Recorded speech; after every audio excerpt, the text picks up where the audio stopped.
was born to an OFW family. Yung father ko, bata pa ako, from elementary hanggang sa first year high school ako, nagpunta na siya ng Saudi, Dubai, and Singapore. And when I reached up second year high school, yung mother ko naman na napunta ng Italy. That was from second year high school hanggang sa graduate ako, yung nanay ko naman napunta ng Italy. So, parang buong life ko, it's either kasama ko yung mother ko or yung father ko naman. So, we were never really complete. Alam mo yung full-blooded anak ng nag-abroad.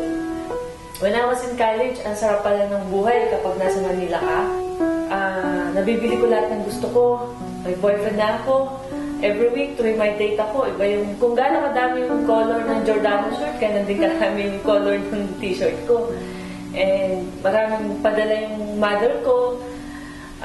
Lagi nagpapapackage, lagi ako may mga bagong perfume, bagong sapatos, galing Italy. Wala lang, ang sarap ng anak OFW. Tinitingnan nga talaga sa probinsya kasi dumadating sa akin lagi yung budget galing sa abroad. Parang ako nagtatrabaho ng employee kahit na nag-aaral pa lang ako ng college. So, ganun pala yun.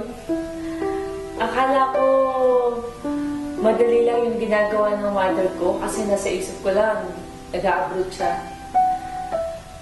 Hindi pala ganun kadali yung ginagawa ng nanay ko. Noong 1997, nag-decide na akong magpunta ng Italy kasi medyo na-despair ako sa love eh.